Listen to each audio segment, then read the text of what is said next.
Hello everyone, I welcome you all to Pariksha Gurukul. आज के इस वीडियो में आपके लिए इंपॉर्टेंट टॉपिक जो कि आपके एग्जाम में यहाँ से क्वेश्चंस बनता ही है, राइट। करंट अफेयर्स में बन जाएगा या स्टैटिक में भी बन जाता है कभी कभी। तो ये टॉपिक आपने थंबनेल में देख लिया होगा। तो ये हम गवर्नमेंट स्कीम्स के बारे में बात करेंगे जो लेटेस्ट या रिसेंट अभी चर्चाओं में आई हैं आपके लिए, ठीक है। तो आपके एग्जाम के लिए बहुत सारी स्कीम्स में से कुछ स्कीम्स को मैं यहाँ पर डिस्कस करूँगा, जो आपके सामने लिस्ट आपको दिख रही होगी, जिसमें फ्यूचर टेक एंड मैन्युफैक्चरिंग के अंदर आपके सेमीकंडक्टर मिशन के बारे में हम बात करेंगे, राइट। और इंडिया एआई के बारे में बात करेंगे। ऐसे ही हम डिफेंस और स्ट्रेटेजिक रिसोर्सेज में अदिति स्कीम के बारे में बात करेंगे, वीबीजी राम जी के बारे में बात करेंगे, ईएलआई स्कीम के बारे में बात करेंगे, ठीक है। तो हम इनको थोड़ा सा अलग तरीके से देखेंगे। जैसे कि मैंने बोला कि मैं बहुत सारी स्कीम्स में से कुछ आपके लिए यहाँ पर लेके आया हूँ। तो आपको करना क्या है कि इंपॉर्टेंट और मोस्ट इंपॉर्टेंट पॉइंट्स तो मैं यहाँ पे आपसे डिस्कस करूँगा और इसकी आपको पीडीएफ भी मिल जाएगी। लेकिन साथ ही साथ आपके लिए होमवर्क भी रहेगा कि मैं जितनी भी स्कीम्स यहाँ पर डिस्कस कर रहा हूँ, आप इनकी वेबसाइट्स पे जाकर के हाल ही में जितनी लेटेस्ट अपडेट्स हुई है, एक या दो लाइन में आप उनको देख लेंगे, ठीक है। आपके लिए ही फायदेमंद होगा, बाकी तो मैं यहाँ पे बताऊंगा ही, ठीक है। तो हम लोग शुरू करते हैं अपना इंडिया सेमीकंडक्टर मिशन ISM 2.0। पहली स्कीम हम ये वाली डिस्कस करते हैं जो कि टेक्नोलॉजी और इंडस्ट्री से रिलेटेड है, ठीक है। सबसे पहली चीज़ आपको ISM 2.0 में पता क्या होना चाहिए कि ये कौन से मंत्रालय या कौन सी मिनिस्ट्री के द्वारा इसको लॉन्च किया गया है। तो मीटी के द्वारा किया गया है, जिसको हिंदी में बोलते हैं इलेक्ट्रॉनिक्स और सूचना प्रौद्योगिकी मंत्रालय। आपको यहाँ पे दिख भी रहा होगा, ठीक है।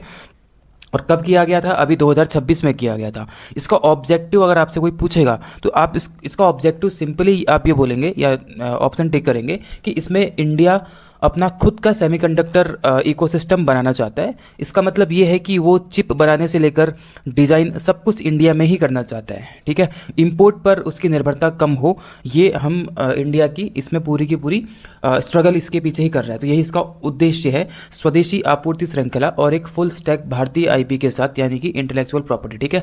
कि जो चिप बनेगी वो भारत में ही बननी चाहिए, ठीक है। डिजाइनिंग यहीं पे होनी चाहिए। तो ऐसा एक सेमीकंडक्टर इकोसिस्टम का विकास करना है। इसके बेनिफिशियरीज कौन कौन रहेंगे, लाभार्थी कौन कौन होंगे? इसके लाभार्थी में आपको देखने के लिए मिलेंगे फैब्रिकेशन एंटरप्राइजेज जितनी भी होती हैं, उसके अलावा जो सामग्री के सप्लायर्स होते हैं या डिज़ाइन के जो डिज़ाइन स्टार्टअप्स हैं जितने भी, वो सारे के सारे इसके लाभार्थी होंगे। तो टोटल बजट इसमें कितना रखा गया है अगले 6 साल के लिए? इसमें लगभग 1.27 लाख करोड़ इतने का इसमें बजट रखा गया है। ये बजट आपके लिए काफ़ी इंपॉर्टेंट है, ये आपके एग्जाम में क्वेश्चन बनता है, ठीक है। इसमें एक अलग चीज़ क्या की गई है, देखो इसका नाम है ISM 2.0। इसका मतलब ISM 1.0 भी पहले रहा होगा, उसी का सेकंड फेज़ ये है। तो उससे ये कैसे अलग है? उससे ये अलग है कि इसमें टारगेटेड एक तरीके से सब्सिडी दी जाएगी। टारगेटेड सब्सिडी का मतलब क्या है? इसमें पहले जो था ना 1.0 के टाइम पे सभी को इसमें बराबर सब्सिडी मिलती थी, लेकिन अब उन्होंने क्या किया कि मतलब इस पूरी प्रोसेस में, इस पूरे इकोसिस्टम में अलग अलग डिपार्टमेंट्स होंगे। जैसे फैब्रिकेशन वाले हैं, आपूर्तिकर्ता है, इसमें डिज़ाइन वाले हैं या फिर पैकेजिंग वाले हैं। तो सब अलग अलग काम करते हैं। तो जिसका जितना टफ काम होगा उसको उतनी ज़्यादा सब्सिडी मिलनी चाहिए, मतलब काम के आधार पर सब्सिडी दी जानी चाहिए। तो इस बार जो ISM 2.0 है, इसको टीयर्स में डिवाइड कर दिया, तो 3 टीयर में बना दिया गया है, ठीक है। 3 टीयर में इसको डिवाइड किया गया है। तो पहला जो टीयर है उसमें CMOS आधारित सिलिकॉन फैब्स, जितने भी जैसे मोबाइल, लैपटॉप या कंप्यूटर वाली जो एडवांस चिप्स बनाई जाती हैं, बनाने वाली फैक्ट्रीज होती हैं, जिनका काम थोड़ा सा मुश्किल और थोड़ा महंगा होता है, तो इसीलिए इसमें सबसे ज़्यादा सब्सिडी भी दी जाएगी, 40% दी जाएगी। ऐसे ही जो टीयर 2 है उसमें 35% की सहायता दी जाएगी, यानी कि जो कंपाउंड और डिस्क्रीट फैब्स होती हैं या जो उन्नत पैकेजिंग होती है, जैसे कि आपका EV, सोलर, 5G में लगने वाली स्पेशल चिप्स होती हैं, ठीक है, या फिर ऐसे चिप्स को पैक करने की जो एडवांस टेक्नोलॉजी होती है, इन सब के लिए 35% असिस्टेंस यहाँ पे दिया जाएगा। टीयर 2 में रखा गया है इसको। और टीयर 3 जो कि ट्रेडिशनल पैकेजिंग होती है, यानी कि चिप को किसी पैकेट के अंदर पैक करना, जो ये काम होता है कंपेरेटिवली ईजी काम है टीयर 1 टीयर 2 के, तो इसमें 25% का असिस्टेंस दिया जाएगा। तो ये इसमें टीयर जो ISM 1.0 था उससे ये इस तरीके से अलग है। इसमें टारगेटेड सब्सिडी यहाँ पे दी जाएगी, ठीक है। तो ये आपको याद रखना है किस तरीके से अलग है। इंपॉर्टेंट अपडेट इसमें ये है कि कैबिनेट ने अभी हाल ही में गुजरात में 2 ऐसे प्लांट को मंजूरी दी है। एक केन्स प्लांट है वहाँ पे, उसको दिया, और एक CG सेमी सुविधा एक साथ यहाँ पे शुरू किया जाएगा गुजरात में, ठीक है। तो ये अपडेट भी आपको पता होनी है। सनद में ये लग रहा है ये वाला प्लांट, OSAT प्लांट, ठीक है। तो अब देखो, मैंने आपको बोला कि आपको इनकी वेबसाइट पर जाके भी देखना है, तो आपको एग्जाम्पल भी दिखा देता हूँ। जैसे इंडिया सेमीकंडक्टर मिशन है, तो आप इसके पोर्टल पर जाओगे तो आपका पोर्टल कुछ इस तरीके से खुलेगा, ठीक है। तो मेरा क्यों नहीं खुल रहा है? इस तरीके से खुलेगा। ठीक है, तो आप इसके पोर्टल पे जाओगे तो आपको यहाँ पे सारे दिख जाएंगे ऊपर, अबाउट ISM 1.2 2.2 सब दिखेगा यहाँ पे। ठीक है, सेमिकॉन इंडिया के बारे में आप पढ़ लोगे। ठीक है, नोटिफिकेशंस ये वो सब। इसमें आप नीचे आओगे ना तो इसके बारे में जो मैंने लिखा है वहाँ पे वो यहाँ से उठा करके लिखा है ना सारा, इसके ऑफिशियल वेबसाइट से। तो इसमें आपको देखो यहाँ पे जो मैं भी आपको पढ़ा रहा था वो ये वाला है। ठीक है, काम भी नहीं कर रहा अच्छे से अभी। ठीक है, ये वाली PDF थी। तो ऐसे आप नीचे आओगे ना तो आपको यहाँ पे अलग अलग इनके अपडेट्स देखने को मिलेंगे। तो आप एक एक लाइन में इनको देख सकते हैं क्या क्या अपडेट्स रिसेंटली हुई हैं। बहुत सारी जो इंपॉर्टेंट स्कीम्स होती है उनमें से कुछ आपको मैं प्रोवाइड कर रहा हूँ, और उसके इंपॉर्टेंट तो मैं आपको दिखाई रहा हूँ PDF में। आपको ऐसे जा करके थोड़ा थोड़ा टाइम आपको इनकी वेबसाइट पर जाकर दे देना है ताकि आपका कोई भी इंपॉर्टेंट पॉइंट वहाँ से ना छूटे। ठीक है, इसके लिए आपको ये करना रहेगा। जैसे ये ग्राउंड ब्रेक, ये देखो आप यहाँ पे, ground breaking of India's first advance 3D semiconductor packaging unit in Orissa. तो क्वेश्चन बन सकता है ना कि कहाँ पे लगी है ये, तो उड़ीसा में लगी है। ठीक है, इसका क्या काम होगा यहाँ पे दिया गया होगा सारा इसके अंदर। तो आपको इस तरीके से इनको एक एक लाइन में देख लेना है। ठीक है, जितने भी अपडेट्स यहाँ पे आपको दिख रही है। ठीक है, चलो तो हम लोग आगे बढ़ते हैं। अब जो अपनी अगली स्कीम है उसकी तरफ हम लोग आगे बढ़ते हैं। ठीक है, चलो अब हम लोग देख लेते हैं इंडिया AI मिशन के बारे में। ठीक है, आपके टेक्नोलॉजी और AI से अगेन एक important mission, India AI mission. तो सेम इसमें भी हम लोग पहले मंत्रालय देखेंगे कि कौन सा मंत्रालय इसको लॉन्च कर रहा है या चला रहा है। तो इसको MeitY, अगेन वही मंत्रालय, इलेक्ट्रॉनिक्स और सूचना प्रौद्योगिकी मंत्रालय का ये मिशन है। इसका उद्देश्य आपके लिए काफ़ी इंपॉर्टेंट है। ठीक है, उद्देश्य क्या है इसका? सबसे पहले AI कंप्यूटिंग तक पहुंच का लोकतांत्रिकरण। मतलब जितने भी ऐसे सिस्टम कंप्यूटर्स हैं जो AI चलाएंगे, जिनसे AI चलेगा कहने का मतलब है, तो उन तक पहुंच सभी की होनी चाहिए। ऐसा ना हो कि कोई एक सेक्शन ऑफ सोसाइटी तक ही उनकी पहुंच सीमित हो जाए और बाकी लोग AI का यूज़ अपने जीवन में ना कर पाएँ। तो ये नहीं होना चाहिए। तो इसको बोला जाता है लोकतांत्रिकरण। तो इसका डेमोक्रेटाइजेशन या फिर लोकतांत्रिकरण करना, और उसके साथ साथ स्वदेशी LLMs का विकास करना। अब स्वदेशी LLMs का विकास का मतलब ये है, जैसे आप लोग ChatGPT या जेमिनी यूज़ करते होंगे तो वो अपना इंडिया का नहीं है। तो ऐसे ही अपने इंडिया के AI मॉडल्स को तैयार करना, इंडिजिनस होने चाहिए, उनको बोलते हैं LLMs। तो उनका विकास करना इसका एक मेन ऑब्जेक्टिव है। ठीक है, इससे फ़ायदा क्या होगा इसका?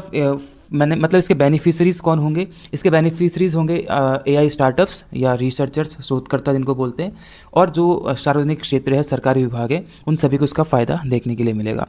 अब जो इंडिया AI मिशन है इसके 3 मेन पिलर्स हैं। आपको एक गोल सा डायग्राम दिख रहा होगा। इसमें सबसे अंदर वाला है इसका कंप्यूटर कोर, फिर डेटा लेयर, और थर्ड है आपका स्किल एंड स्टार्टअप्स। तो जो सबसे अंदर वाली लेयर है, कंप्यूटर कोर इसको बोलते हैं, ये बेसिकली इस पूरे मिशन का इंजन है। एक इंजन के तौर पे काम करेगा। जैसे किसी गाड़ी के लिए जो रोल इंजन का होता है, वही रोल इसमें कंप्यूटर कोर का है। इसके तहत या इसमें लगभग 10,000 से ज़्यादा GPUs की स्थापना की जाएगी। अब GPU एक तरीके से वो चिप होती है जो AI को ट्रेन करता है। जैसे ChatGPT, जेमिनी चल रहा है, तो इनको कहीं तो ट्रेन किया गया होगा जिनके माध्यम से आपको आप रिजल्ट्स निकाल के देते हैं, राइट। तो इनको ट्रेन करने का काम GPUs करते हैं। तो भारत में ऐसे ही 10,000 प्लस GPUs की स्थापना करना इसका लक्ष्य है, जिसमें लगभग 10,371 करोड़ रुपए का बजट रखा गया है। ठीक है, इसके साथ साथ इसमें सार्वजनिक निजी बुनियादी ढांचा भी तैयार किया जाएगा। मतलब सरकार और प्राइवेट कंपनीज मिल करके डेटा सेंटर्स बनाएंगे जिसमें कि GPUs की स्थापना की जाएगी और उसके तहत AI मॉडल्स को ट्रेन किया जाएगा, LLMs को ट्रेन किया जाएगा, जो कि इंडिजिनस होंगे। ठीक है, पूरी बात ये थी। Second layer is data layer. जो सेकंड इसका लेयर है, डेटा लेयर में इंपॉर्टेंट क्या है कि इसमें एक तरीके से ये AI का खाना है। जैसे आप गाड़ी में पेट्रोल डालते हो, अपने शरीर में भोजन डालते हो, तो ऐसे ही इसके लिए डेटा फीड करना, राइट। तो डेटा इसके लिए इसका खाना है। तो इसके लिए AI कोष प्लेटफॉर्म को तैयार किया जाएगा, यानी कि इंडिया का अपना डेटा का भंडार होगा। इनको ट्रेन करने के लिए, इनमें डेटा फीड करने के लिए हमें डेटा विदेशों से लाने की ज़रूरत नहीं पड़ेगी, बल्कि हमारा अपना डेटा ही काफ़ी होगा इनको ट्रेन करने के लिए, जिन LLMs को हम बनाएंगे। ठीक है, तो ये कौन करेगा? इसके लिए एक प्लेटफॉर्म बनेगा, AI कोष प्लेटफॉर्म बनेगा, और इसमें लगभग 7,500 से ज़्यादा डेटा सेट होंगे। यानी कि AI को सिखाने के लिए जो डेटा बनेगा उसके लिए 7,500 से ज़्यादा डेटा सेट्स इसमें बनाए जाएंगे, और 273 या 273 ओपन सोर्स मॉडल्स होंगे। यानी कि कुछ AI मॉडल्स ऐसे भी होने चाहिए जिनको फ्री में यूज़ किया जाएगा। तो ऐसे 273 ओपन सोर्स मॉडल्स होंगे जिनको आप फ्री में यूज़ कर पाएंगे। ठीक है, तो ये इसका सेकंड लेयर हो गया। Third is all about skills and startups. जैसे कि कंप्यूटर में CPU होता है, आपका अपना माइंड होता है, ऐसे इस मिशन के लिए एक दिमाग के तौर पर काम करेगा स्किल्स एंड स्टार्टअप्स। इसमें क्या किया जाएगा, इसमें टीयर 2 और टीयर 3 शहरों में फ्यूचर स्किल्स डेटा लैब्स इसमें बनाई जाएंगी, जिसमें कि जो छोटे शहर हैं उनमें लोगों को एआई के बारे में सिखाने के लिए, ताकि उनको एआई की नॉलेज हो, तो एआई लिटरेट बनाने के लिए वहाँ पे एक तरीके से सेंटर्स बनाए जाएंगे। ठीक है, तो ये तीनों चीज़ें मिलेंगी तो उसके बाद हमारा इंडिया एआई मिशन सक्सेसफुल होने की तरफ आगे बढ़ेगा। इसमें इंपॉर्टेंट अपडेट क्या है 2026 की, कि हमारे देश में आपने देखा होगा फरवरी में इंडिया एआई इम्पैक्ट समिट 2026 को आयोजित किया गया था, जो कि इससे पहले फ्रांस में हुई थी। इंडिया फ्रांस ने मिलकर उसको किया था फ्रांस में, तो वहाँ पे ही अनाउंस कर दिया गया था कि अगले साल इंडिया में होगी, तो अगले साल इंडिया में हुई। लेकिन फ्रांस वाली का नाम इंडिया एआई समिट नहीं था, राइट, उसका नाम कुछ और था। इंडिया में समिट हुई तो इंडिया एआई इम्पैक्ट समिट उसका नाम रखा गया था। इसमें रियायती कंप्यूटिंग सक्रिय लिखा गया। इसका मतलब ये है कि जो अब स्टार्टअप्स हैं, स्टार्टअप्स को जो जीपीयूज़ हैं, जितने भी हम जीपीयूज़ की बात ऊपर कर रहे थे, ये बहुत सस्ती दरों में मिल जाएंगे। जैसे पहले जो था लगभग 1 घंटे का 400 से 500 रुपया लगता था इनको यूज़ करने का, लेकिन अब जो स्टार्टअप्स होंगे इसके लिए उनको एक ऑन एन एवरेज 65 रुपीज़ पर घंटे की दर से जीपीयूज़ उपलब्ध हो जाएंगे। इसके लिए 38,000 से ज़्यादा जीपीयूज़ भारत में बनाए जाएंगे इसके लिए। ठीक है, तो ये यहाँ पे अपडेट है आपकी। तो ये मिशन स्टार्टअप्स के लिए 10,000 से ज़्यादा जीपीयूज़ वाला एक कंप्यूटर इंफ्रास्ट्रक्चर बनाने के लिए 10,371 करोड़ रुपए का बजट प्रदान करता है। ये एक लाइन में इसकी समरी है। तो ये तो इंपॉर्टेंट पॉइंट्स हो गए। ऐसे ही जैसे मैंने पिछले वाले न्यूज़ में आपको बताया था, तो ऐसे ही आपको इसमें भी इसकी वेबसाइट पर चले जाना है। ठीक है, और कुछ इंपॉर्टेंट पॉइंट्स को वहाँ पे देख लेना है। तो इसकी वेबसाइट पे आप जाएंगे तो इंडिया एआई समिट आप देख लेना, तो यहाँ पे आप जाएंगे तो कुछ इंपॉर्टेंट चीज़ें आपको मिलेंगी। ठीक है, ये जो लिखा हुआ है ऊपर ये सब मैंने आपको बता दिया है, तो ये आपको नहीं देखना, मतलब देखना चाहे देख सकते हैं, इसका समरी मैंने आपको बता दिया है। ठीक है, इंडिया एआई इम्पैक्ट समिट जिसके बारे में मैं जिक्र कर रहा था अभी, उसके बारे में यहाँ पे लिखा गया है कि India AI impact summit honourable prime minister Narendra Modi के द्वारा फ्रांस एआई एक्शन समिट में ही इसको अनाउंस कर दिया गया था, और 19-20 फरवरी जो कि न्यू दिल्ली में इसको होस्ट किया गया था भारत के द्वारा। It will be the first ever global AI summit hosted in the global south. जो इंडिया में हुई थी वो फर्स्ट एवर ऐसी ग्लोबल एआई समिट है जो कि ग्लोबल साउथ में हुई थी। ठीक है, तो इंडिया में ही हुई थी एआई इम्पैक्ट समिट, तो ये आपको याद रखना है। अब इस एआई समिट में क्या बोलते हैं कि कुछ फाउंडेशनल इसके कुछ पिलर्स थे। ठीक है, कुछ इसके फाउंडेशनल पिलर्स थे जिनको सूत्र बोला जाता है, सूत्रास बोला जाता है, और वो 7 इंटरकनेक्टेड चक्रास के अंतर्गत उनको 3 सूत्र में बांधा गया था। अब वो 3 सूत्र और 7 चक्र क्या हैं ये भी आपको पता होना चाहिए। सबसे पहले यहाँ पे देख लो, जो इंडिया एआई मिशन था उसके पिलर्स आपको यहाँ पे लिखे हुए हैं। ठीक है, पहले आप इनको देख लो, फिर वो आपको दिखाता हूँ।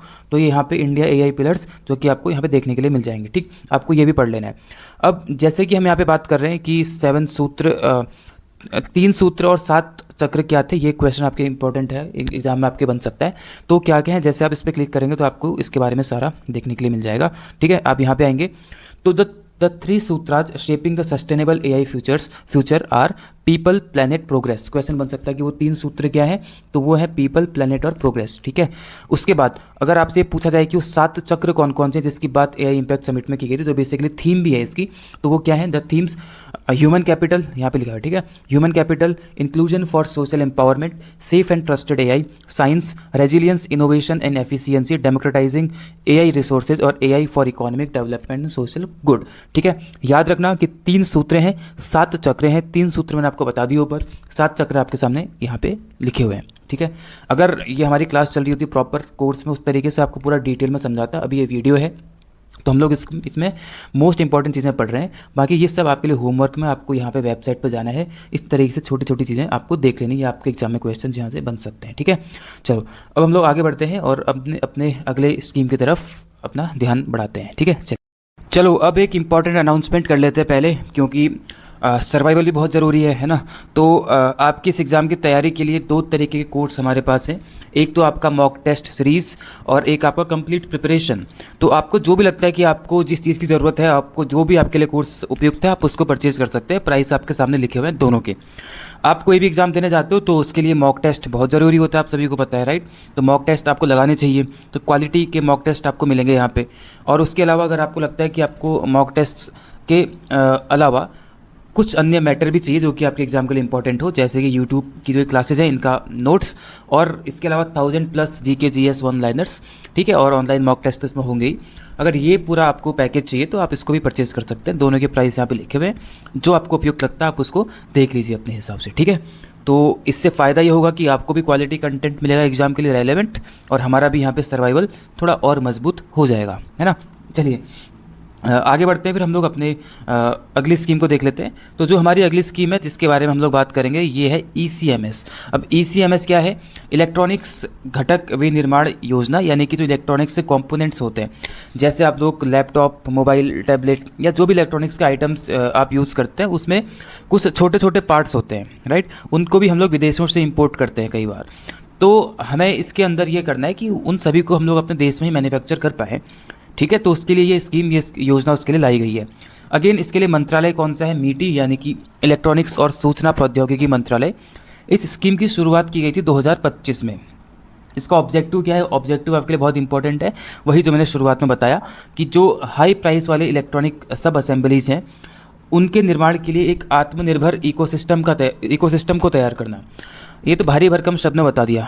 आसान शब्दों में क्या होगा, इसको कैसे बोलेंगे कि जैसे आप फ़ोन, टैबलेट, मोबाइल जो भी आप यूज़ कर रहे होंगे उसमें जितने भी ऐसे छोटे छोटे पार्ट्स होते हैं जिनका प्राइस बहुत हाई होता है, ठीक है, तो वो सब आपके ही अपने ही देश में बन पाए, उसके लिए एक ऐसा इकोसिस्टम हमें बनाना है, ठीक है, ताकि हम सब सारी चीज़ें अपने ही देश में अपने ही देश में बना पाएँ, उसको हमें चाइना से या किसी भी देश से इम्पोर्ट ना करना पड़े। इसके लिए 2030 तक $500 बिलियन की वैल्यू के उत्पादन का लक्ष्य रखा गया है कि हमें जो भी इलेक्ट्रॉनिक्स के ये पार्ट्स यहाँ पे मैन्युफैक्चर करेंगे, कम से कम $500 बिलियन का वैल्यू उसका होना चाहिए 2030 तक, ये हमारा लक्ष्य है। 2025 में जब ये स्कीम लाई गई थी तो उस टाइम पे इसका जो बजट था वो 22,919 करोड़ रुपए का था, लेकिन एक ही साल के अंदर अंदर इसका बजट 40,000 करोड़ लगभग डबल कर दिया गया है। जो बजट पेश किया गया था ना 2026-27 पे, उसमें इसको बढ़ाया गया है।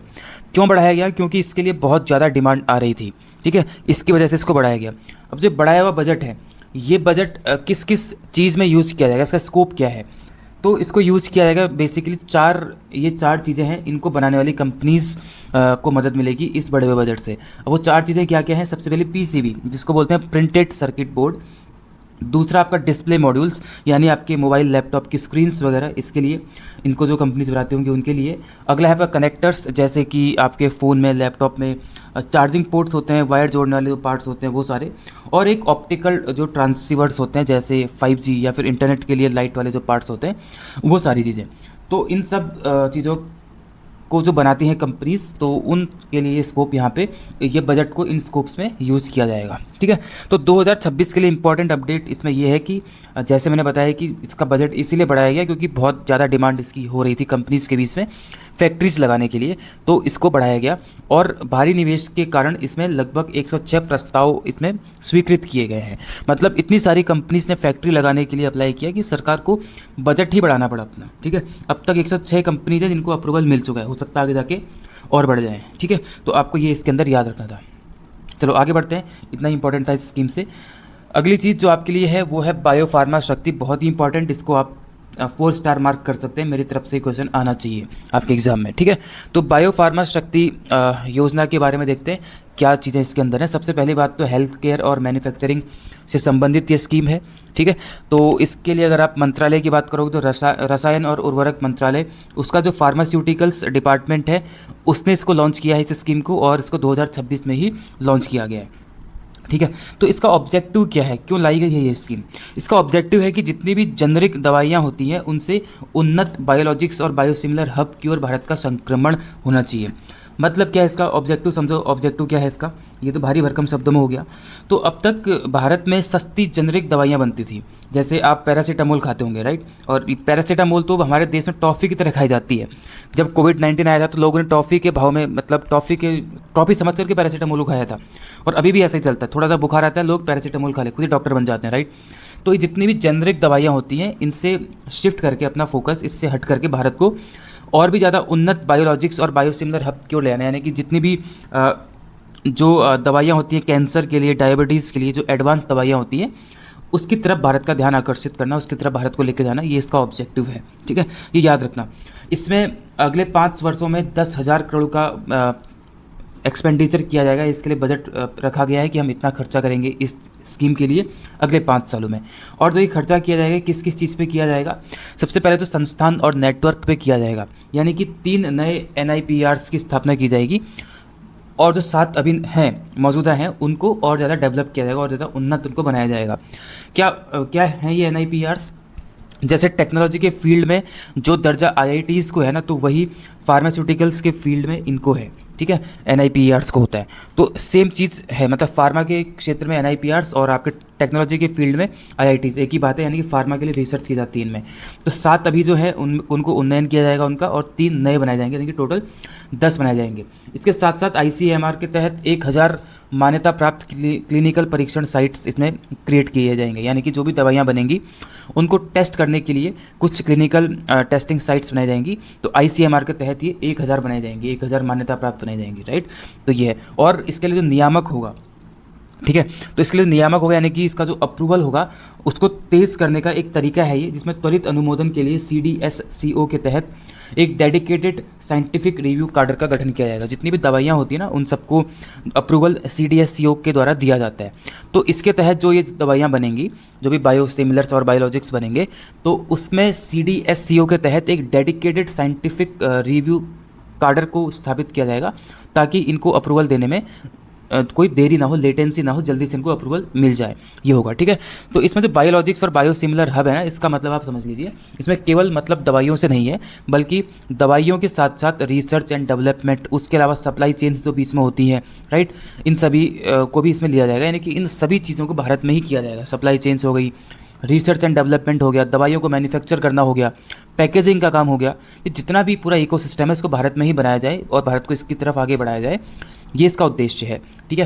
तो 2026 की इंपॉर्टेंट अपडेट इसमें यह है कि जो भी फर्मेंटेशन बेस्ड ड्रग्स होती हैं उनके लिए एक नई रूल बुक बनेगी, ठीक है, न्यू रूल बुक बनेगी, एक संचालन ढांचा बनाया जाएगा और बना दिया गया है बेसिकली।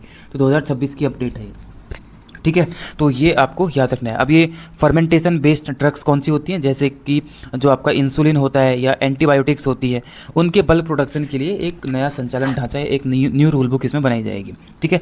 तो जो एग्जाम पॉइंट के लिए जो भी मैंने ऊपर बात करी वो सब एक लाइन में यहाँ पे लिख दिया है, तो ये आप लोग देख लीजिएगा, ठीक है। तो ये था आपके लिए इंपॉर्टेंट इस स्कीम से। अब हम लोग बढ़ते हैं अपनी अगली स्कीम की तरफ, देखते हैं आगे क्या है। चलो नेक्स्ट है आपका अदिति योजना, अदिति स्कीम आईडेक्स आपका 2018 में लॉन्च किया गया था, एक डिफेंस मिनिस्ट्री के द्वारा लॉन्च किया गया एक प्रोग्राम है, एक्सीलेंस मतलब इनोवेशंस इन डिफेंस एक्सीलेंस इसको बोला जाता है। तो इस आईडेक्स के तहत अभी अदिति योजना लाई गई है।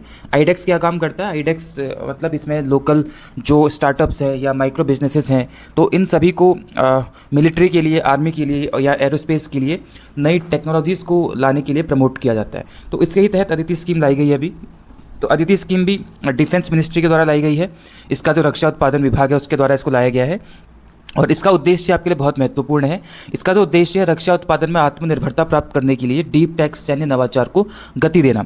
इसका मतलब कहने का ये है कि सेना के लिए जो नए ड्रोन्स हैं, AI, क्वांटम जैसी टेक्नोलॉजीज़ इंडिया के स्टार्टअप्स के द्वारा बनवाना, ताकि हमें इंपोर्ट पे निर्भर कम होना पड़े। तो ये इसका ऑब्जेक्टिव है। इसके लिए कुल 750 करोड़ रुपए का बजट रखा गया है, और 30 महत्वपूर्ण जो टेक्नोलॉजीज़ हैं जैसे क्वांटम, एंटी ड्रोन एक्सेट्रा, ऐसे सारे के सारे इन सब चीज़ों को करने के लिए ये बजट खर्च किया जाएगा। ऐसी 30 टेक्नोलॉजीज़ पे इनको प्राप्त करने के लिए खर्च किया जाएगा इंडिजीनियसली, ठीक है।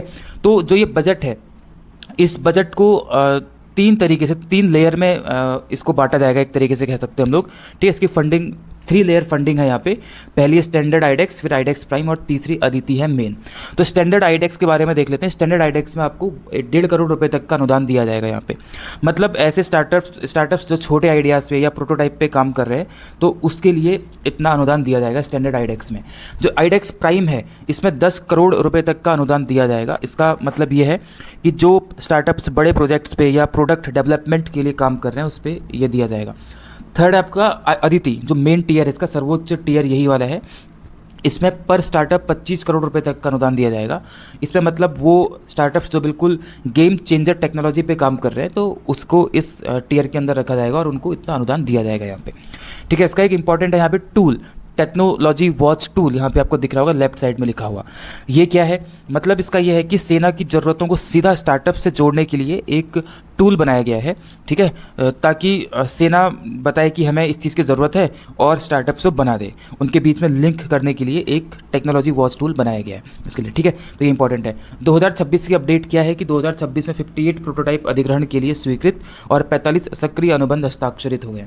मतलब अभी तक जो ये वाला है ना स्टैंडर्ड आईडेक्स, इसमें हमने देखा था कि प्रोटोटाइप्स को इसमें बनाया जाएगा और उसके लिए 1.5 करोड़ रुपए तक का अनुदान दिया जाएगा। तो ऐसे 58 प्रोटोटाइप्स का अधिग्रहण एक्विजिशन अभी तक कर लिया गया है 2026 में, और ऐसे 45 एक्टिव जो कॉन्ट्रैक्ट है उनको साइन भी कर लिया गया है, ठीक है। तो ये आपके लिए इंपॉर्टेंट है, अदिति स्कीम है, काफ़ी इंपॉर्टेंट है आपके लिए, ध्यान रखना इसको। अदिति सर्वोच्च आईडेक्स टीयर है, मतलब ये आईडेक्स का सर्वोच्च टीयर है अदिति, जो 30 महत्वपूर्ण डीप टेक सैन्य तकनीकों को विकसित करने के लिए पर स्टार्टअप 25 करोड़ रुपए तक का भारी अनुदान प्राप्त करता है, ठीक है। तो ये चीज़ आपको देख लेनी है यहाँ पे।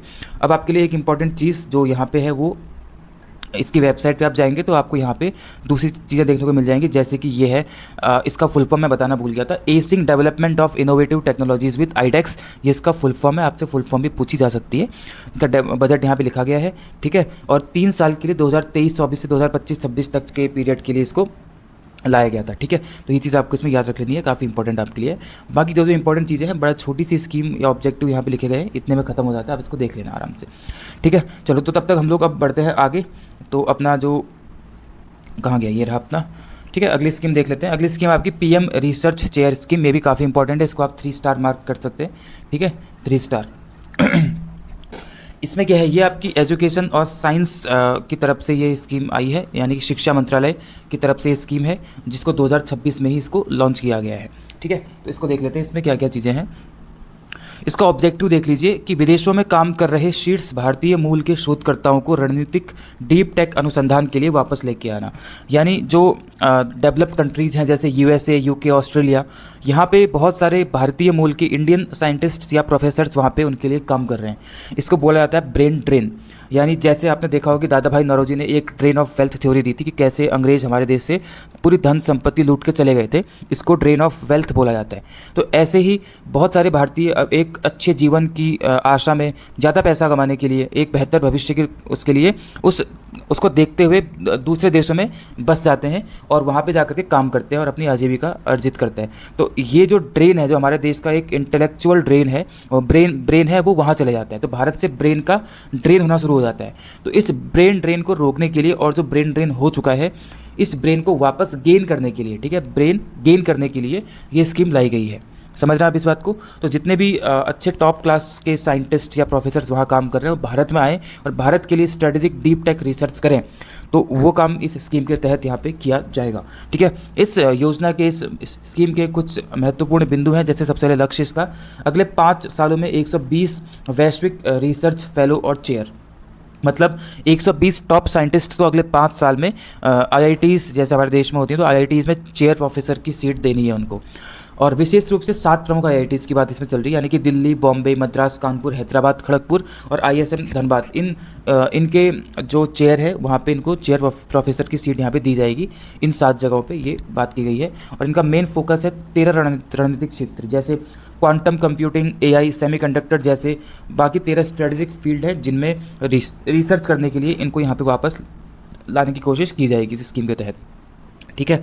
इसकी जो महत्वपूर्ण अपडेट है, उद्घाटन बैच के लिए 1 जून 2026 को एकीकृत आवेदन पोर्टल लॉन्च कर दिया गया। जिसको भी यहाँ पे अप्लाई करना है ऐसे साइंटिस्ट को या प्रोफेसर को, उनके लिए 1 जून 2026 को एक इंटीग्रेटेड आवेदन पोर्टल को लॉन्च कर दिया गया है, ठीक है। इसका सटीक लक्ष्य है कि 13 डीप टेक विषयों में 120 वैश्विक भारतीय मूल के वैज्ञानिकों को विशेष रूप से इन 7 IITs में यहाँ पे रिसर्च फेलो और चेयर की सीट को दे देना है उनको यहाँ पे, ठीक है। तो ये आपके लिए काफ़ी इंपॉर्टेंट है, इसको भी ध्यान रखना। तो नेक्स्ट आपका डेडिकेटेड रेयर अर्थ कॉरिडोर्स, यानी कि समर्पित दुर्लभ मृदा गलियारे, ठीक है।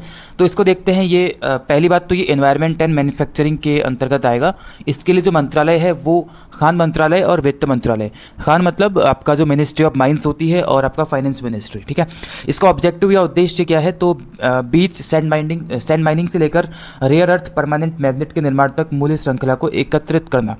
यानी जो बीच सैंड माइनिंग होती है, वहाँ रेत में मोनाजाइट नाम का एक खनिज मिलता है, जिससे आपको रेयर अर्थ मिलता है। तो उससे हम लोग रेयर अर्थ परमानेंट मैग्नेट बनाएंगे। तो वहाँ से लेकर के ये मैग्नेट के निर्माण तक का जो पूरा चेन बनेगी, इस पूरी मूल्य श्रृंखला को एकीकृत करना है, इंटीग्रेट करना है। तो ये इसका मेन ऑब्जेक्टिव है। और हमें ताकि चाइना जैसे देशों पर इंपोर्ट के लिए डिपेंड ना होना पड़े, इसके लिए भी वो भी इसका एक ऑब्जेक्टिव है। इसके बेनिफिशरीज कौन कौन होंगे? स्वच्छ ऊर्जा निर्माता, ईवी उद्योग होगा, रक्षा, एरोस्पेस, ये सारे के सारे इसके बेनिफिशरीज होंगे। ठीक है, मतलब जैसे कि wind turbine, electric car, missiles, fighter jet में लगने वाले जो पावरफुल मैग्नेट्स होते हैं वो बनाए जाएंगे भारत में ही इनके द्वारा। ठीक है, तो इसके बाकी कुछ मेन पॉइंट्स देख लीजिए। तो ये फोकस इसका है बीच सैंड मोनाजाइट भंडार, जैसे कि मैंने आपको बताया कि जो रेत में मोनाजाइट खनिज मिलता है तो उससे बनता है। तो जो बीच सैंड मोनाजाइट भंडार है, रिजर्व्स है, वो सब एरियाज़ इसके फोकस में रहेंगे। और इसका एकीकरण के बारे में अगर आपको देखना होगा तो 7,280 करोड़ की REPM विनिर्माण योजना का ये पूरक है। ठीक है, मतलब ये है कि 1 और 2 को अगर आपको अच्छे से समझना है इन दोनों को, तो समुद्र के किनारे ना रेत में मोनाजाइट खनिज मिलता है, जैसे कि मैंने आपको बताया, तो उसमें से रेयर अर्थ निकलता है। ठीक है, तो मैप में आपको ये यहाँ पे दिख रहे होंगे 4 स्टेट्स में, उड़ीसा, आंध्र प्रदेश, तमिलनाडु, केरला, इन 4 राज्यों में मेनली ये पाया जाता है। तो यहाँ पर सरकार 7,280 करोड़ रुपए खर्च करके REPM की फैक्ट्रीज लगाएगी। REPM मतलब रेयर अर्थ परमानेंट मैग्नेट के निर्माण के लिए फैक्ट्रीज लगाएंगी यहाँ पे। ठीक है, तो ये इसका लक्ष्य है और इसके तहत 6,000 MTPA एकीकृत क्षमता का निर्माण किया जाएगा। MTPA मतलब होता है मीट्रिक टन पर एनम, यानी हर साल 6,000 मीट्रिक टन मैग्नेट बनाने का टारगेट है। इन 4 जगहों पे फैक्ट्री लगा करके ऐसा किया जाएगा। ठीक है, ये इंपॉर्टेंट है। इसका महत्वपूर्ण अपडेट जो है आपका 2026 से, वो है कि 13.15 मिलियन टन घरेलू मोनाजाइट भंडार का दोहन करने और चीन पर निर्भरता कम करने के लिए 2026-27 में इसकी घोषणा की गई है। ठीक है, ये आपको याद रख लेना है। और अगर एक लाइन में एग्जाम पॉइंट ऑफ व्यू से आपको पढ़ना है तो सबसे लास्ट में लिखा हुआ है यहाँ पे, तो 6,000 MTPA REPM विनिर्माण लक्ष्य का समर्थन करने के लिए विशेष रूप से 4 राज्यों में स्थापित उड़ीसा, केरल, आंध्र प्रदेश और तमिलनाडु में ये फैक्ट्रीज स्थापित की जाएंगी, ताकि हम लोग बीच सैंड माइनिंग से प्राप्त होने वाले मोनाजाइट से हम लोग रेयर अर्थ प्राप्त करें और उससे हम लोग रेयर अर्थ परमानेंट मैग्नेट्स को बनाएं, अपने ही देश में बना पाएँ उसको। ठीक है, ताकि इससे स्वच्छ ऊर्जा निर्माता, EV उद्योग, रक्षा, एरोस्पेस सभी को इससे फ़ायदा मिले। ठीक है, चलो यहाँ तक आपको समझ में आ गया होगा। अब हम लोग अगली स्कीम की तरफ बढ़ते हैं जो आपके लिए काफ़ी इंपॉर्टेंट है। मेरे ख्याल से मोस्ट इंपॉर्टेंट मैं इसी को मानूंगा आपके लिए अभी के लिए। ठीक है, ये है VBG रामजी 2025 का जो अधिनियम है। मैं चाहता हूँ कि आप लोग इसका फुल फॉर्म कमेंट सेक्शन में बताओ कि VBG रामजी का फुल फॉर्म क्या है। ठीक है, रूरल डेवलपमेंट की ये स्कीम है। पहले इसको मनरेगा बोला जाता था। ठीक है, महात्मा गांधी नरेगा स्कीम थी, इसको अब रिप्लेस कर दिया गया है VBG रामजी से। रिप्लेस करने के साथ साथ कुछ नई चीज़ें इसमें ऐड की गई हैं, कुछ पुरानी चीज़ों को इससे मॉडिफाई किया गया है। तो वो चीज़ें आपके लिए इंपॉर्टेंट है, क्या क्या चीज़ें नई है, क्या क्या चीज़ें इसमें मॉडिफाइड है। सबसे पहले तो ग्रामीण विकास मंत्रालय की ये स्कीम है और 2026 में इसको लॉन्च किया गया। 1 जुलाई 2026 से लागू हो चुकी है। ठीक है, 2025 की स्कीम है लेकिन 1 जुलाई 2026 से ये शुभारंभ इसका हो चुका है। इसका उद्देश्य है गारंटीकृत मजदूरी और टिकाऊ संपत्ति के साथ मजबूत ढांचे के साथ मनरेगा को प्रतिष्ठापित करना। यानी मनरेगा को बंद करके इसका अपग्रेडेड वर्जन VBG रामजी लाया गया है, जो सिर्फ रोजगार ही नहीं देगा बल्कि एक इंपॉर्टेंट एसेट के तौर पे भी देश के लिए काम करेगा। ठीक है, इसमें कुछ महत्वपूर्ण बदलाव किए गए हैं। जो इंपॉर्टेंट बदलाव हैं वो आपके सामने लिखे हुए हैं यहाँ पर इस तरीके से। सबसे पहले तो रोजगार के दिन, कानूनी रूप से जो मनरेगा था उसमें 100 दिन था, राइट, 100 दिन का रोजगार दिया जाता था उसमें, लेकिन यहाँ पे 125 दिन पर परिवार यहाँ पे रोजगार दिया जाएगा, ऐसी बात की गई है। और दूसरी बात है फंडिंग की। फंडिंग यहाँ पे बड़ा बदलाव किया गया है केंद्र राज्य मॉडल में। जो पहले मॉडल था यानी कि मनरेगा था उसमें 75-25 का था। ठीक है, 75-25 के रेशियो के हिसाब से फंडिंग की जाती थी, यानी कि केंद्र सरकार का 75% और राज्य सरकार का 25% हिस्सा उसकी फंडिंग में होता था। लेकिन अब वाले में फंडिंग 60-40 कर दी गई है। आपको यहाँ पे ध्यान से देखने पे मिलेगा कि अभी भी केंद्र सरकार की फंडिंग का हिस्सा जो है ज़्यादा है, इसमें 60 है, राज्य का कम है। लेकिन आप पहले के हिसाब से कंपेयर करोगे तो यहाँ पे राज्य सरकार का हिस्सा बढ़ चुका है, केंद्र सरकार का घट चुका है। पहले 75% था, अब 60% है केंद्र सरकार का। इनका पहले 25 था, अब 40 हो चुका है। लेकिन ओवरऑल अभी भी केंद्र सरकार का ज़्यादा है, राज्य का कम है। लेकिन पहले के कंपैरिजन में राज्य सरकार का ज़्यादा हो गया है, केंद्र सरकार का कम हो गया है। यही एक विवाद का पॉइंट बन गया था इसमें, जिसमें सारे के सारे राज्य बोल रहे थे कि आप इस पर देखो एक बार कि हमारा परसेंटेज इसमें बढ़ चुका है पहले के हिसाब से, तो हम लोग ऑलरेडी GST आने के बाद हमारा रेवेन्यू वैसे ही नहीं हो रहा है, तो आप इस तरीके से खर्चा क्यों बढ़ा रहे हो। ठीक है, तो ये यहाँ पर एक विवाद का पॉइंट बना हुआ था सारे राज्यों के और केंद्र के बीच में। और अभी जो केंद्रीय आवंटन है यहाँ पे 95,692.31 करोड़ का है, यहाँ पे लिखा भी है। ठीक है, और डिजिटल संपत्ति, तो थर्ड चीज़ इसमें क्या इंपॉर्टेंट है कि DBT स्पर्श के माध्यम से डायरेक्ट भुगतान किया जाएगा, यानी कि इसमें डायरेक्ट बेनिफिट ट्रांसफ़र डीबीटी का मतलब होता है डायरेक्ट बेनिफिट ट्रांसफ़र। इस स्कीम के तहत डीबीटी स्पर्श एक पोर्टल एक तरीके से आप बोल सकते हैं, तो उसके माध्यम से डायरेक्ट भुगतान किया जाएगा पैसे का। और जो भी सड़क या कोई भी चीज़ अगर बनेगी तो उसका डिजिटल रिकॉर्ड रखा जाएगा VBNRIS पर, और उसके माध्यम से उस बनाए गए काम पर निगरानी लगातार की जाएगी, ट्रैकिंग उसकी की जाएगी। ठीक है, तो 1 जुलाई 2026 से लागू किया जा चुका है। लेकिन मनरेगा के तहत जो पुरानी देनदारियां रह गई हैं, जो पैसा चुकाना है, उसको धीरे धीरे चुकाया जाएगा, और उस चुकाने के साथ साथ ही मनरेगा को धीरे धीरे ख़त्म किया जाएगा। और VB जी राम जी अब लागू हो चुका है। ठीक है, उसको चरणबद्ध तरीके से कम किया जाएगा। तो एक लाइन में अगर आपको देखना है तो VB जी राम जी आधिकारिक तौर पर मनरेगा की जगह लेता है। 60-40 केंद्र राज्य लागत साझेदारी मॉडल के तहत गारंटीकृत रोजगार को 125 दिनों तक बढ़ाता है। ठीक है, तो यहाँ पे आपके लिए ये इंपॉर्टेंट था। चलो अब नेक्स्ट देख लेते हैं she marts under day NRLM। Day NRLM का मतलब होता है दीनदयाल अंत्योदय योजना, नेशनल रूरल लाइवलीहुड मिशन। ठीक है, तो इसके तहत शी मार्ट्स को अभी लाया गया है। अब आप कहेंगे सर ये क्या है, तो चलो इसको ही बता देते हैं। आपने SHG सुना होगा, राइट, सेल्फ हेल्प ग्रुप, स्वयं सहायता समूह सुना होगा, जिसमें जो गांव की महिलाएं होती हैं उन सभी को रोज़गार प्रदान करने के लिए, ताकि वो सभी भी उनकी भी स्थिति समाज में और ज़्यादा समृद्ध हो सके और ज़्यादा उनकी स्थिति अच्छी मजबूत हो सके, उसके लिए सेल्फ हेल्प ग्रुप्स का कॉन्सेप्ट लाया गया था, जिसमें कि वो जितने भी लोकल प्रोडक्ट्स होते हैं उस गांव के, उस एरिया के, उनको बना करके, उनको तैयार करके वो एक ग्रुप के तौर पे वहाँ पे उसको बेच सकते हैं, राइट। तो इसमें इंडिविजुअल्स होते हैं और उनका मिलकर के ग्रुप होता है, जिसको सेल्फ हेल्प ग्रुप्स बोला जाता है।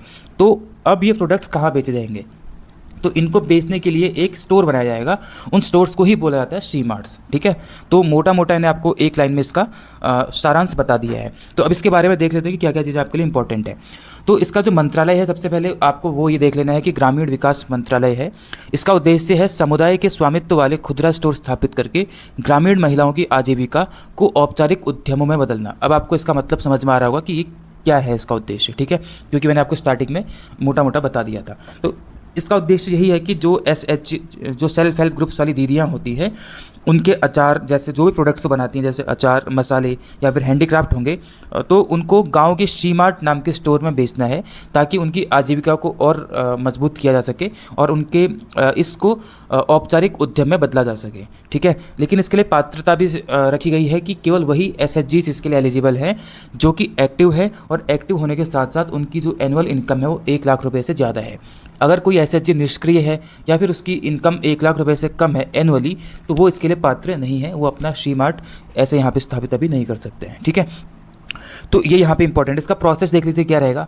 सबसे पहले लखपति दीदी, आपने सुना होगा इसका नाम, राइट। तो लखपति दीदी प्रशिक्षण दिया जाएगा, पहले महिलाओं को बिजनेस की ट्रेनिंग दी जाएगी, उसके बाद SHG आउटपुट आएगा, सेल्फ हेल्प ग्रुप्स का आउटपुट आएगा, जो भी उनके प्रोडक्ट्स हैं वो बनेंगे, और उसके बाद वो प्रोडक्ट्स को शी मार्ट रिटेल आउटलेट्स में बेचा जाएगा, जो कि प्रति जिला एक डेडिकेटेड रिटेल आउटलेट और एक कामकाजी महिला छात्रावास यहाँ पे बनाया जाएगा।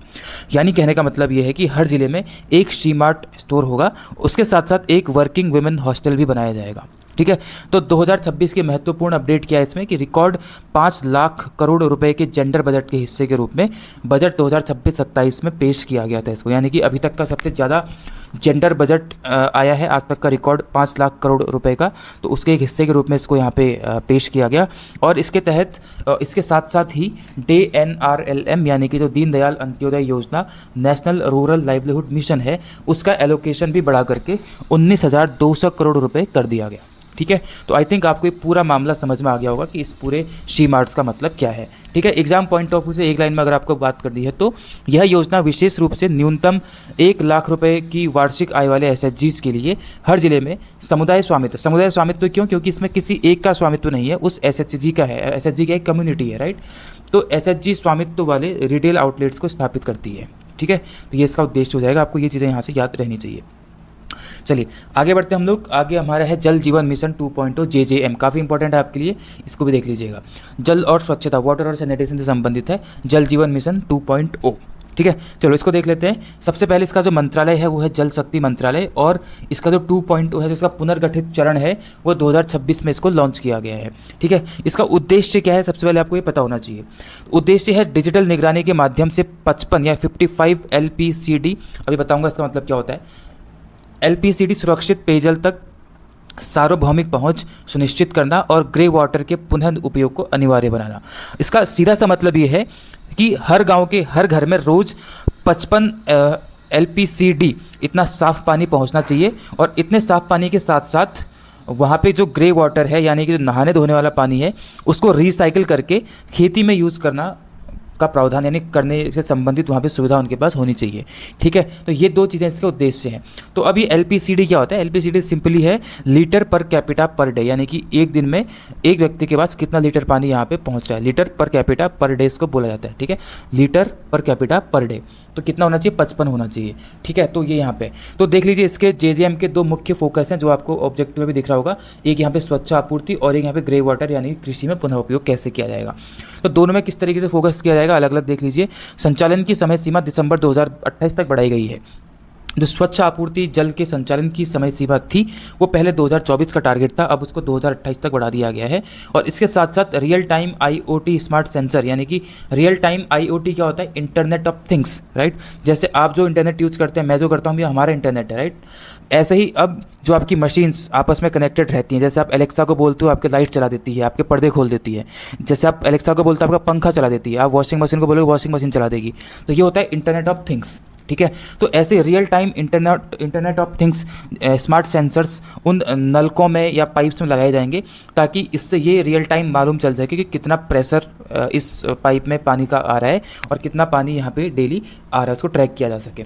उसके साथ साथ जो ये नहाने धोने का पानी है उसको पुनः कृषि में उपयोग किया जाए, इसके लिए ग्राम स्तरीय अपशिष्ट जल उपचार अनिवार्य होगा और उपचारित ग्रे वाटर विशेष रूप से कृषि सिंचाई के लिए उपयोग होगा। कहने का मतलब ये है कि नहाने धोने या कपड़े धोने वाला जो पानी है उसे साफ करके खेतों में दिया जाएगा, कृषि के लिए उसका यूज़ किया जाएगा। ठीक है, महत्वपूर्ण अपडेट यह है कि 22 मार्च 2026 को JJM 2.0 के रूप में पुनर्गठित किया गया इसको, जल जीवन मिशन 2.0 को।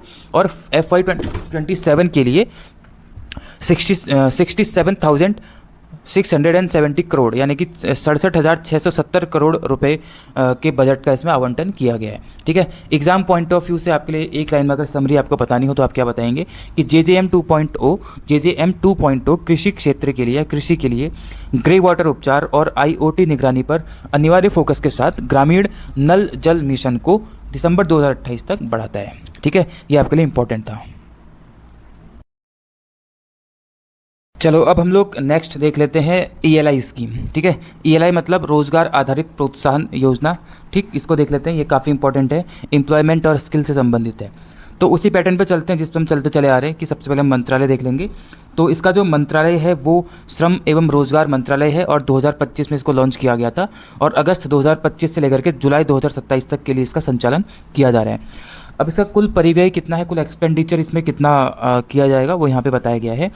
इसमें बताया गया है कि 3.5 करोड़ से ज़्यादा नौकरियों के लक्ष्य के साथ 99,446 करोड़ रुपए इसमें एक्सपेंडिचर इतना इसमें किया जाएगा। और इसके लाभार्थी बेनिफिशियरी कौन होंगे? देखो, कहने का मतलब ये है कि 99,000 के आसपास इतना करोड़ रुपए के आसपास इतना खर्च करेंगे और 3.5 करोड़ से ज़्यादा नौकरियाँ इसमें क्रिएट की जाएंगी। ठीक है, ये है।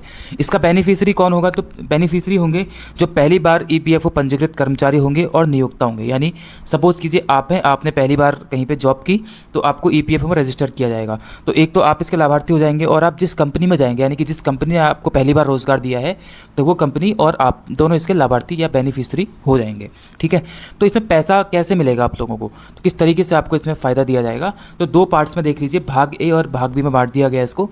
भाग ए कर्मचारी यानी आप हो और भाग बी नियोक्ता यानी जिस कंपनी ने आपको नौकरी दी है वो है। ठीक है, तो कर्मचारी को क्या फ़ायदा होगा कि पहली बार EPFO में रजिस्टर होने पर, नौकरी करने पर उसको 15,000 रुपये तक की वेतन सब्सिडी दी जाएगी।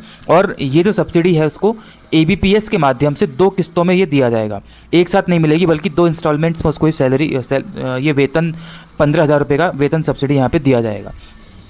और भाग बी जो है नियोक्ता, जिसने आपको नौकरी दी है, उसको हर एक एडिशनल कर्मचारी ऐड करने पर 3,000 रुपये प्रति माह पर मंथ 3,000 रुपये उसको दिए जाएंगे उस नियोक्ता को। ठीक है, हर एक एडिशनल कर्मचारी यहाँ पे ऐड करने पर। इससे होगा क्या कि आप लोग का भी नौकरी के प्रति रुझान बढ़ेगा और वो लोग भी दूसरों को नौकरी देना चाहेंगे, इससे देश में रोजगार सृजन होगा। ये इसका मेन मकसद है। 24 महीनों को कवर करता है, यानी कि अगर वो नॉर्मल कंपनी है तो 24 महीनों तक उसको मिलेगा। अगर वो विनिर्माण वाली कंपनी है, फैक्ट्री वगैरह ऐसा कुछ है, तो उनको 48 महीनों तक ये विस्तारित किया जा सकता है। ये 3,000 रुपये प्रति माह का अतिरिक्त कर्मचारी का जो उसके लिए अनाउंसमेंट है, ठीक है, उसको। तो एबीपीएस के माध्यम से यहाँ पे 2 किस्तों में इनको वितरण किया जाएगा। कहने का मतलब है कि जो सीधा बैंक अकाउंट में जाएगा उनके 15,000 रुपया, लेकिन 2 किस्तों में जाएगा, ठीक है। तो ये है 2026 की इंपॉर्टेंट अपडेट। ये है कि गैर अनुपालन दावों को रोकने के लिए ईपीएफओ के real time electronic return ECR के माध्यम से सक्रिय वितरण ट्रैक किया गया। यानी हो सकता है कि कोई कंपनी फ्रॉड कर दे या फिर कोई व्यक्ति फ्रॉड करे, आपस में मिलकर के कंपनी और व्यक्ति फ्रॉड करें। असल में वो जॉब कर नहीं रहे, उसने जॉब दिया नहीं है, लेकिन सरकार से वो पैसा ले रहे हैं कि हमने जॉब दिया है और हम जॉब कर रहे हैं, ठीक है। तो ऐसी चीज़ों को रोकने के लिए, ऐसे फ्रॉडुलेंट्स को रोकने के लिए यहाँ पे ईपीएफओ का रियल टाइम इलेक्ट्रॉनिक रिटर्न के माध्यम से ऐसी चीज़ों को ट्रैक किया जाएगा रियल टाइम पे, ठीक है, ताकि ऐसा कोई भी फ्रॉड ना हो, ठीक। तो अगर एग्जाम पॉइंट ऑफ व्यू से इंपॉर्टेंट चीज़ देखनी है तो 15,000 रुपये का 15,000 रुपये कर्मचारी प्रोत्साहन की दूसरी किस्त अनिवार्य डिजिटल वित्तीय साक्षरता प्रोग्राम को पूरा करने पर ही प्राप्त होगी। मतलब 15,000 रुपये की जो दूसरी किस्त है आपकी, वो आपको तभी मिलेगी जब आपने जो compulsory digital financial literacy programme है उसको भी पूरा किया हो गया होगा, ठीक है, तभी आपको दी जाएगी। तो इससे एक और नौकरियों का सृजन हो रहा है, दूसरी ओर जो डिजिटल लिटरेसी है उसको भी बढ़ावा दिया जा रहा है, ठीक है। तो ये आपके लिए इंपॉर्टेंट है। अगला जो आपके लिए इंपॉर्टेंट है दैट इज़ पीएमएवाई, प्रधानमंत्री आवास योजना अर्बन 2.0। यानी कि जो शहर में रहने वाले गरीब या मध्यम वर्ग के परिवार होते हैं उनके लिए जो योजना है, आवास की योजना है, उसको बोलते हैं पीएमएवाई यू 2.0। इसको लाया गया है। इसके लिए मंत्रालय जो है आवास और शहरी मामलों का मंत्रालय MOHUA इसको बोला जाता है। इसका उद्देश्य है कि जो EWS कैटेगरी के परिवार हैं या LIG लो इनकम ग्रुप है, मिडिल इनकम ग्रुप है, जो शहर में रहने वाले परिवार हैं उनको पक्के घर उपलब्ध कराना। और इनकी संख्या कितनी, लगभग 1 करोड़ तक की, ठीक है, 1 करोड़ तक इनको ये संख्या इनको प्राप्त करनी है, ये इसका उद्देश्य है। और अगले 5 वर्षों में अगर आप देखेंगे तो अगले 5 वर्षों में 10 लाख करोड़ तक का निवेश, इतने रुपए तक का निवेश इसमें किया जाएगा इस योजना के तहत, ठीक है। तो ये बात यहाँ पे की जा रही है। और जो पीएमएवाई यू 2.0 है, इसके टोटल 5 वर्टिकल्स हैं, यानी कि 5 तरीके के घर या लाभार्थी एक तरीके से आप बोल सकते हैं वो हैं, और 5 तरीके के घर इसमें बांटे जाएंगे। कैसे कैसे? सबसे पहले BLC यानी कि बेनिफिशियरी लेड कंस्ट्रक्शन, लाभार्थी आधारित निर्माण, यानी कि ज़मीन आपकी होगी, बस सरकार उसमें घर बनाने के लिए आपको पैसा दे देगी, तो घर आप अपने हिसाब से उसमें बनाएंगे, तो इसको क्या बोलेंगे, बेनिफिशियरी लेड कंस्ट्रक्शन बोला जाएगा। दूसरा होता है आपका AHP यानी कि अफोर्डेबल हाउसिंग इन पार्टनरशिप, यानी कि साझेदारी में किफ़ायती आवास, मतलब सरकार और बिल्डर मिलकर के सस्ते फ्लैट्स बनाएंगे और वो आपको उपलब्ध करेंगे। थर्ड है आपका affordable rental housing complexes ARH, यानी कि किफ़ायती किराए के आवास, जैसे फैक्ट्री या IT में जो काम करने वाले लोग होते हैं उनके लिए सस्ते रेंट वाले हॉस्टल्स या फ्लैट बनाए जाएंगे। फोर्थ है इसमें ISS यानी कि इंटरेस्ट सब्सिडी स्कीम, यानी पहले 8 लाख रुपए तक के होम लोन पर 4.0% ब्याज सब्सिडी दी जाएगी। यानी अगर आपको घर बनाना है सपोज कीजिए, तो आपको जो आपने लोन लिया तो उसमें पहले जो 8 लाख रुपए होंगे उस पर 4% की सब्सिडी आपको दी जाएगी, यानी कि 4% तक का ब्याज उसमें गवर्नमेंट चुकाएगी। ये होगा ISS। अगला है आपका 5वां टेक ग्रांट या TIG इसको बोला जाता है। आपदा प्रतिरोधी निर्माण के लिए अतिरिक्त 1,000 रुपये प्रति वर्ग किलोमीटर तक का आपको इसमें दिया जाएगा। मतलब अगर आपने भूकंप प्रूफ घर बनाए हैं तो आपको एक्स्ट्रा 1,000 रुपया दिया जाएगा 1 स्क्वायर किलोमीटर पर, ठीक है। तो ये यहाँ पे लिखा गया। महत्वपूर्ण अपडेट क्या है 2026 की, कि PM सूर्य घर सौर योजना, जो सूर्य घर सौर योजना है उसके साथ एकीकृत करने और गति देने के लिए अंगीकार 2026 राष्ट्रीय अभियान शुरू किया गया, ठीक है। तो क्वेश्चन बन सकता है कि अंगीकार 2026 राष्ट्रीय अभियान क्या है, तो PMAY यू 2.0 के साथ साथ PM सूर्य घर सौर योजना को भी एकीकृत किया गया है, जिससे कि उनको किफ़ायती दाम पे सस्ता आवास भी मिल जाए, उसके साथ साथ सोलर एनर्जी की तरफ भी हम लोग बढ़ सके, तो दोनों चीज़ें एक साथ हो जाएंगी, ठीक है। एग्जाम पॉइंट ऑफ व्यू से आपके लिए इंपॉर्टेंट है कि ब्याज सब्सिडी योजना ISS जो वर्टिकल है, इस पर 9 लाख रुपये प्रति वर्ष तक कमाने वाले परिवारों के लिए 8 लाख रुपये तक के होम लोन पर 4% ब्याज सब्सिडी प्रदान करता है। जो मैंने आपको बता दिया ऊपर वही ये चीज़ लिखी हुई है, ठीक है। चलिए तो अब हम लोग आगे बढ़ते हैं। चलो अब हम लोग देख लेते हैं सार्थक PDS, काफ़ी इंपॉर्टेंट है आपके लिए, खाद्य सुरक्षा और डिजिटल गवर्नेंस से संबंधित ये टॉपिक आपके लिए हो जाएगा, ठीक है। सेम पैटर्न पर चलेंगे, पहले मंत्रालय फिर उद्देश्य, ठीक है। PDS मतलब क्या होता है, पब्लिक डिस्ट्रीब्यूशन सिस्टम होता है PDS का मतलब, ठीक है। तो इसको देखते हैं इसमें क्या चीज़ें हैं। सबसे पहले मंत्रालय, तो इसके लिए जो मंत्रालय रिस्पॉन्सिबल है उसका नाम है उपभोक्ता मामले और खाद्य और सार्वजनिक वितरण मंत्रालय। इसकी ये स्कीम है इसका उद्देश्य क्या है, इसका ऑब्जेक्टिव क्या है, ये सबसे इंपॉर्टेंट आपके लिए है। इसका ऑब्जेक्टिव है एआई या ब्लॉकचेन के माध्यम से खाद्य सुरक्षा नेटवर्क का आधुनिकीकरण करना और एफपीएस डीलर पारिश्रमिक को बढ़ाना। मतलब कहने का ये है कि जो खाद्य सुरक्षा नेटवर्क है, फूड सिक्योरिटी का जो पूरा का पूरा नेटवर्क होता है, जिसमें ट्रांसपोर्टेशन होता है खाने का, ठीक है, डीलर की शॉप होती है, या जितने लोग इसमें इन्वॉल्व होते हैं, वो सारी की सारी जो पूरा नेटवर्क है उसको मॉडर्नाइज करना है एआई और ब्लॉकचेन के माध्यम से, ताकि राशन में लीक ना हो सके, कालाबाजारी को रोका जा सके, कालाबाजारी ना हो सके, और उसके अलावा दुकान वाले को भी ज़्यादा पैसा मिल जाए। ठीक है, तो ये इसका ऑब्जेक्टिव है।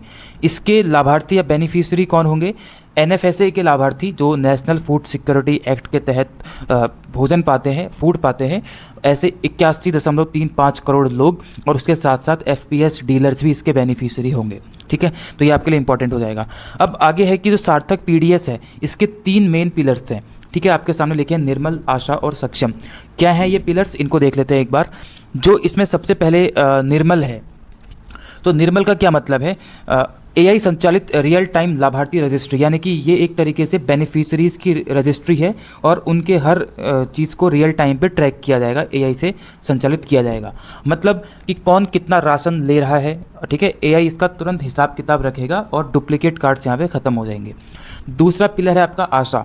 आशा एक बहुभाषी एआई शिकायत चैटबॉट है, यानी अगर दुकान वाले ने कम राशन दिया आपको, तो आप अपनी भाषा, हिंदी, इंग्लिश, तमिल या कोई सी भी भाषा में एआई बॉट से शिकायत कर सकते हो। ये आशा है। थर्ड है आपका सक्षम। सक्षम है जीपीएस और क्यूआर आधारित सप्लाई चेन ट्रेसेबिलिटी, यानी जो ट्रांसपोर्टेशन किया जाता है अनाज का, एक स्थान से दूसरे स्थान पे जाता है। ठीक है, तो ट्रक कहाँ से चला, कहाँ पहुँचा, इन सभी को क्यूआर स्कैन और जीपीएस के माध्यम से इनको ट्रैक किया जाएगा और अनाज बीच में ऐसे गायब नहीं हो पाएगा। ठीक है, तो ये इसके 3 मेन पिलर्स हैं, और इसका जो ये पूरा है, ये इसका एकीकरण इंटीग्रेशन बेस है, एकीकरण आधार है, जिसमें स्मार्ट पीडीएस और इंट्रा स्टेट परिवहन सहायता का विलय किया जाएगा, और उसमें ये 3 पिलर्स आपके मेन हो जाएंगे। इसका टोटल एक्सपेंडिचर कितना होगा? तो टोटल एक्सपेंडिचर है इस इंटीग्रेशन बेस का, इन सब चीज़ों को करने के लिए 25,530 करोड़ रुपये का इसमें एक्सपेंडिचर आएगा। तो लेटेस्ट 2026 की अपडेट क्या है कि 16वें वित्त आयोग चक्र के साथ काम करने के लिए सीसीईए द्वारा मई 2026 में स्वीकृत कर दिया गया इसको। सीसीईए मतलब cabinet committee on economic affairs, उनके द्वारा मई 2026 में कैबिनेट ने इसको 16th फाइनेंस कमीशन के साथ जोड़ करके इसको अप्रूव कर दिया गया है, ताकि इनका साइकिल सेम हो जाए। ठीक है, एग्जाम पॉइंट ऑफ व्यू से आपको क्या इंपॉर्टेंट यहाँ पे याद रखना है कि 25,530 करोड़ रुपए के परिव्यय के तहत स्मार्ट पीडीएस को एकीकृत करता है, और जो 3 मुख्य एआई स्तंभों द्वारा संचालित है। निर्मल जो कि रजिस्ट्री का काम करेगा, आशा जो कि शिकायत का काम करेगा, और सक्षम जो कि एक सप्लाई चेन को ट्रेस करने का काम करेगा। ठीक है, ये आपके लिए इंपॉर्टेंट है। आई होप आपको ये समझ में आया होगा। ठीक, चलो आगे बढ़ते हैं। उद्योग विस्तार को लेकर के स्कीम्स है यहाँ पे। एसएमई ग्रोथ फंड बेसिकली एक फंड है, और उसके साथ साथ है भव्य रसायन। ठीक है, तो एमएसएमई और इंडस्ट्री स्केलिंग से संबंधित ये है। तो सेम पैटर्न देखते हैं, मंत्रालय और थीम। सबसे पहले मंत्रालय, तो एमएसएमई मंत्रालय के द्वारा एसएमई ग्रोथ फंड, और रसायन और उर्वरक मंत्रालय के द्वारा भव्य रसायन, इनको चलाया जा रहा है। ठीक है, तो क्या है ये दोनों चीज़ें, इसको देख लेते हैं। पहले इनकी थीम देख लेते हैं। थीम है कर्ज आधारित अस्तित्व से इक्विटी आधारित विस्तार और बड़े क्लस्टर आधारित बुनियादी ढांचे की ओर बदलाव करना।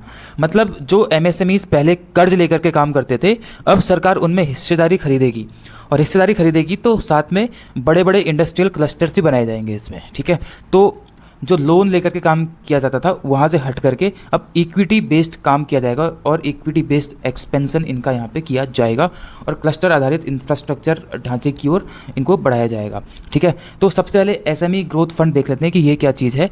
ठीक है, इसके बारे में देख लेते हैं। सबसे पहले कैपिटल 10,000 करोड़ रुपए का समर्पित इक्विटी निवेश कॉर्पस इसमें होगा। मतलब अब बैंक लोन नहीं, बल्कि सरकार सीधा कंपनी में पैसा लगाकर पार्टनर बनेगी। अब आपको या इनको, मतलब जो एमएसएमईज होते हैं, इनको बैंक से लोन लेने की उतनी ज़रूरत नहीं पड़ेगी, क्योंकि अब सरकार सीधा इन कंपनीज में निवेश करेगी और इनको इसमें पार्टनरशिप करेगी, और इनका जो बेस है वो भी बढ़ जाएगा कहीं ना कहीं। उसके बाद अगला सेटलमेंट कैसे होगा? ट्रेड्स प्लेटफॉर्म पर अनिवार्य पंजीकरण किया जाएगा, यानी कि जो बड़ी कंपनीज हैं, अगर उन्होंने एमएसएमईज का पेमेंट लेट किया, लेटेंसी कर रहे हैं, डिले कर रहे हैं, तो ट्रेड्स पर तुरंत पैसा मिलेगा उनको। ठीक है, ट्रेड्स प्लेटफॉर्म पर उनको तुरंत पैसा दिया जाएगा। अगला है एक्सपोर्ट्स, यानी कि ई कॉमर्स निर्यात पर 10 लाख रुपए पर कंसाइनमेंट मूल्य सीमा को पूरी तरह से हटाया गया है। मतलब जो आपके ई कॉमर्स हैं, जैसे कि अमेज़ॉन हो गया, फ्लिपकार्ट है, इन पर इनसे विदेश सामान भेजने पर जो 10 लाख रुपए पर कंसाइनमेंट की फ़ीस की जो लिमिट थी उसको ख़त्म कर दिया गया है। मतलब अब छोटा माल भी यहाँ पे एक्सपोर्ट किया जा सकता है, ठीक है। तो 10 लाख रुपए पर कंसाइनमेंट का पहले इतना प्राइस हुआ तभी उसको वो लोग विदेश में निर्यात करेंगे, ऐसा उनका प्रावधान था, लेकिन अब उस लिमिट को हटा दिया गया है। अब छोटे छोटे कंसाइनमेंट्स को भी विदेश में भेजा जा सकता है, ठीक है। तो इस तरीके से ये पूरा एसएमई ग्रोथ फंड काम करेगा। अगला है आपका भव्य रसायन। भव्य रसायन क्या चीज़ है इसको देख लेते हैं। स्केल देख लेते हैं इसका पहले। न्यूनतम 2000 एकड़ के विशाल औद्योगिक या इंडस्ट्रियल पार्क्स यहाँ पे बनाए जाएंगे। मतलब 2000 एकड़ के मेगा केमिकल पार्क्स बनाए जाएंगे जिनके लिए फंडिंग प्रति पार्क 1000 करोड़ रुपए तक का केंद्रीय अनुदान दिया जाएगा और जिसके लिए 500 करोड़ रुपए का राज्य का मिलान आवश्यक होगा। मतलब केंद्र की तरफ से 1000 करोड़ रुपए प्रति पार्क दिया जाएगा प्लस 500 करोड़ रुपए राज्य की तरफ से दिया जाएगा। इसका मतलब टोटल एक पार्क के लिए पर पार्क 1500 करोड़ रुपए का अनुदान यहाँ पे दिया जा सकता है। ये इसकी फंडिंग इस तरीके से होगी भव्य रसायन के तहत। इसका जो कोर है वो क्या है, केंद्रीकृत CETPs और खतरनाक अपशिष्ट TSDFs होंगे। मतलब कहने का ये है कि सभी फैक्ट्री का जो गंदा पानी होता है वो एक जगह साफ़ होगा CETP, और जो खतरनाक अपशिष्ट वाला जो खतरनाक अपशिष्ट है, जो खतरनाक कचरा है, वो एक जगह TSDFs में एकत्रित किया जाएगा। इस तरीके से ये काम करेगा भव्य रसायन, ठीक है। तो ये आपको दोनों चीज़ें यहाँ पे याद रखनी है। तो एग्जाम पॉइंट ऑफ व्यू से याद रख लीजिए शॉर्ट में, जो SME फंड है वो कर्जे के बजाय 10,000 करोड़ तक की इक्विटी प्रदान करता है इन कंपनीज़ को। और भव्य योजना न्यूनतम 2000 एकड़ के 3 रासायनिक पार्क स्थापित करने के लिए प्रति पार्क 1000 करोड़ रुपए प्रदान करती है, ठीक है। तो ये आपको याद रखना है। समरी अगर आपको देखनी होगी तो आप छोटा सा इसमें बोल सकते हो कि छोटी कंपनी को कर्ज नहीं बल्कि सीधा 10,000 करोड़ की इक्विटी मिलेगी, प्लस उनका एक्सपोर्ट ईजी हो जाएगा क्योंकि कंसाइनमेंट की जो लिमिट थी प्राइस की वो हटा दी गई है। और दूसरा ये है कि 2000 एकड़ के 3 बड़े केमिकल पार्क्स खोले जाएंगे और हर पार्क को 1000 करोड़ का केंद्रीय अनुदान दिया जाएगा, ठीक है। तो ये आपको याद रख लेना है। तो ये सब कुछ एक काफ़ी लंबा वीडियो हो गया, तो लेकिन इंपॉर्टेंट स्कीम्स जिनके आपके एग्जाम में आने की संभावनाएँ हैं वो मैंने आपसे डिस्कस करी है। अब मैं गारंटी नहीं दूंगा कि इनमें से आ जाएगी, लेकिन इनकी संभावनाएं हैं, ये आ सकती है। और इंपॉर्टेंट पहलू मैंने आपको बता दिए हैं और ये भी बता दिया कि कैसे आपको इन स्कीम्स को और डिटेल में थोड़ा पॉइंट्स देख लेने हैं इनकी वेबसाइट्स में जा करके, ठीक है। तो ये है, आपको इसका PDF ऑब्वियसली मिल ही जाएगा। तो और बताइएगा कौन से टॉपिक्स आपको चाहिए, वरना बाकी टॉपिक्स तो मैं एक एक करके कवर कराऊंगा यहाँ पे जो आपके एग्जाम के लिए इंपॉर्टेंट हैं, ठीक है। आई होप आपको पसंद आया होगा वीडियो। जैसा भी रहा आप कमेंट पे बता दीजिएगा। बाकी मिलते हैं आपसे नेक्स्ट वीडियो में किसी और टॉपिक के साथ, इंपॉर्टेंट टॉपिक के साथ, ठीक है। Thank you all.